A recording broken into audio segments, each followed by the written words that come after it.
Hey everyone, welcome back to our YouTube channel.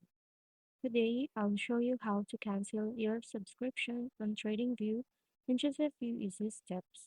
Once you're logged in, click on your profile icon in the upper right corner, then select Account and Billing. Scroll it down, and you can see here your current plan. Here on the current plan icon, you can see here your current subscription and the cancel button right here, which I don't have one because I only have basic free. So just click on this side and cancel button, and that's it. Your subscription is now canceled. If this video helped you, don't forget to like, subscribe, and hit that notification bell for more quick tutorials. Thanks for watching.